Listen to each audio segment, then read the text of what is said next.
क्या नाम है आपका? मेरा नाम श्रीधर प्रजापति है सर। मैं बीए पार्ट 1 का छात्र था अपने ज़माने में। क्या था? बीए पार्ट 1 का। हाँ, तो इस समय हमारे यहाँ सर बहुत प्रॉब्लम है। हमसे गलती हो गई, हमारे 5 बच्चे हम पैदा कर दिए। हमारी बड़ी लड़की बीए पार्ट 1 ओम की छात्रा है। उसके बाद छोटी सुप्रिया और राधा स्वामी धाम में इंटर है। उसके बाद मेरा लड़का गौरव हाई स्कूल में है। उसके बाद समीर है कक्षा 8 में। उसके बाद मनीषा है 6 में। तो सर हम बहुत परेशान रहते हैं, हमारे पास खेती बाड़ी है नहीं और सुबह से शाम तक यही ड्यूटी करते हैं। कभी कभी सर अब लड़की दहेज प्रथा चल रहा है तो कहाँ से शादी करेंगे।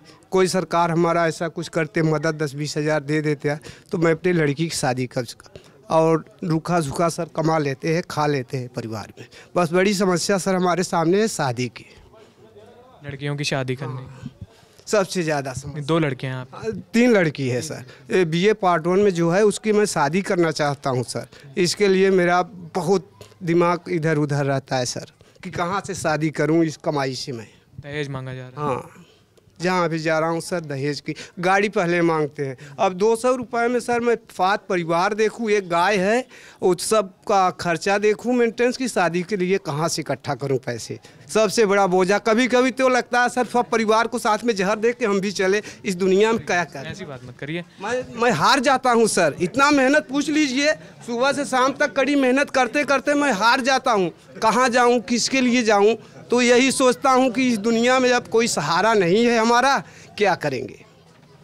अच्छा, आपने बताया कि 5 बच्चे कर लिए, गलती हो गई। तो क्या मतलब? इससे मुझको बहुत पछतावा। मैं उन लोगों का भरण पोषण सर, पहनावा कपड़ा खर्चा सब इतना बड़ा है तो मैं 200 में क्या करूं सर। मैं तो काम करने के लिए मैं 12 घंटा कर सकता हूं, लेकिन उतना हमको मजदूरी 700-800 का जैसे काम हुए तो हमारा चल सकता है सर। अब हमको यही है सर कि हमारा कैसे शादी होगा लड़कों का। फिर भी किसी तरह करके सर यहाँ तक पहुँचाया हूँ, सब लड़कों को एजुकेशन दे रहा हूँ। लड़की पढ़ रही है बीए? लड़की पढ़ रही है सर, और समूह में भी है सर, और कला भी। हमको सर कोई सरकारी से, जैसे सब भाइयों को जो इस लाइन में है उनका सब ऐसा कुछ मदद हो जाता तो। ऐसा क्या कर सकती है सरकार? थोड़ा सा बताइए, आप लोग क्या उम्मीद रखते हैं? उम्मीद ये रखते हैं जैसे हम लोग, हमारा पिताजी जो थे इसी में उनका स्वर्गवास हो गया, पूरा 60 साल तक इसमें किए। उसके बाद मैं उनका छोटा लड़का हूँ, वो मैं भी यही कर रहा हूँ। तो हम लोगों को सरकार की तरफ से जो बुनकर हैं सर, सर्वेक्षण हो जावे और कुछ मदद मिल जाए हम गरीबों को, बच्चे के लिए। हाँ, ये किस क्षेत्र में मदद? ऐसे आर्थिक मदद? आर्थिक मदद के रूप में जैसे सर सबको पेंशन वगैरह सरकार बात दिया है गरीब के रूप में, वैसा हम लोगों को कोई कार्ड वार्ड बन जाए, को वास्तविक में निरीक्षण कर लें कि ये बुनकर हैं तो उनको सरकार की तरफ से कुछ मदद मिले सर, तो बहुत राहत हो गए। यही आशा करते हैं। आपकी उम्र लगभग कितनी होगी? हमारी उम्र से मैं 45 साल है। 45 साल है। तो आपने जैसे कई सरकारें देखी, तो ऐसा क्या होता है, सरकारें बदलती हैं तो कुछ आप लोगों के जीवन पर कोई फर्क नहीं। हम लोग अगर ये अपना काम नहीं करेंगे सर तो भूखों मरेंगे। अच्छा, पिछली कुछ सरकारों को देखें, जैसे अभी योगी सरकार है सर, इस सरकार में हमको राहत कुछ मिला है, यही राशन वाशन।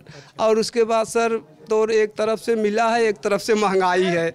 आप तो समझ रहे हैं, सिर्फ गेहूँ चावल खा के तो रह नहीं सकते। एक तरफ राशन मिल रहा है लेकिन दूसरी तरफ महंगाई की मार है सर। और हम लोगों का है कि सर हम लोग पानी बरसे या धूप हो, कोई भी हो, अगर काम करेंगे तभी बीवी बच्चे के लिए कुछ यहाँ से मिलेगा, और उसके सिवा हम लोगों का कोई सहारा नहीं है सर जी। अच्छा, आप लोग जब वोट देने जाते हैं हाँ, तो आप लोग क्या देख के वोट करते हैं फिर? वोट देख के अपना सर सोचते हो कि ये सरकार आएगी तो इसके विषय में कुछ सोचेगी, और वोट के पहले बोलते भी है साहब कि हम लोग गरीबों के बुनकरों को कुछ करेंगे, लेकिन होने के बाद सर कोई आता नहीं है। हाँ सर, हमारा लोग का यही है कि जितने बुनकर भाई है कुछ ऐसा सर हो जाए कि उनके बीवी बच्चे परिवार भी कुछ, क्योंकि इस क्षेत्र में अभी तक कोई ध्यान नहीं दिया सरकार। अच्छा, और कोई आय का स्रोत है, कोई और कमाने वाला? कोई नहीं सर, इसीलिए आप अकेले कमाने वाले? अकेले हैं सर, इसीलिए तो मैं थक जाता हूँ बहुत। देखिए, दहेज पे आपने कहा है, हाँ, ये तो एक कुप्रथा है। यही मैं समाज में सर जहाँ भी जाता हूँ सिर्फ दहेज की मांग होती है, जबकि मेरी पूरा बैलेंस ही, पूरा ब्यूरो देख लिया जाए, आधार कार्ड मेरे पास बैलेंस में भी 40-50 हज़ार नहीं होगा तो मैं मोटरसाइकिल और पूरा ये रिश्तेदारों का भार फिर लड़की के देने के लिए कहाँ से करूँ सर। अब किसी तरह तो बच्चे को पढ़ा लिए अपना पेट काट कर, लेकिन ये समाज में सर दहेज के लिए बहुत सोचना पड़ता है। मेरे रातों की नींद भी नहीं आती इसके लिए। अच्छा, जैसे अभी बेटी आपकी बीए कर रही है ना, फर्स्ट ईयर में, तो बेटी अगर और अच्छा पढ़ लिख जाती है, नौकरी करना चाहे, तो आपको मदद हो जाएगी उससे, तो है? तो आप करने देंगे ना? हाँ सर, मैं तो चाहता हूँ, मैं नहीं जो बना हमारे बच्चे बने, इसीलिए तो सर सब बेटियों को पढ़ा रहा हूँ मैं। बेटी बचाओ बेटी पढ़ाओ जो सरकार का है।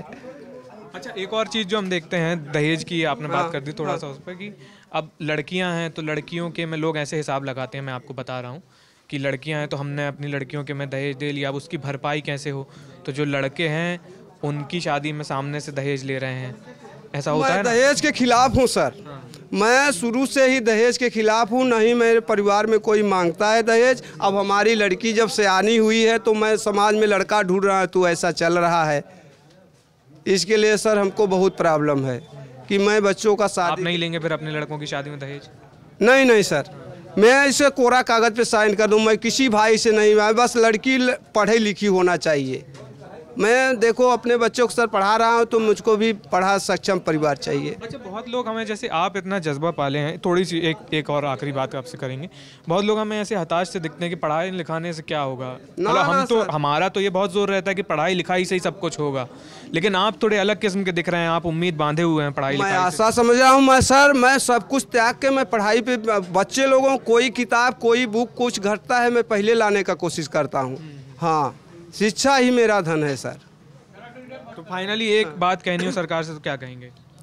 फाइनली हम सब यही करेंगे सर, हमारे बुनकर भाइयों का जो है थोड़ा ध्यान दिया जाए, क्योंकि हमारे बुनकर भाई बहुत गरीब हैं। इस क्षेत्र में मैं भी हूँ, हमारे भाई भी हैं। इससे मैं सरकार से यही विनती करूँगा सर कि हम लोगों का भी कुछ ऐसा योजना चला दें सर्वेक्षण करके कि हम लोगों को भी कुछ आर्थिक मदद वहाँ से मिले, जिससे हम अपने बच्चे को पढ़ा लिखा सके, शादी ब्याह कर सके। आर्थिक मदद? हाँ।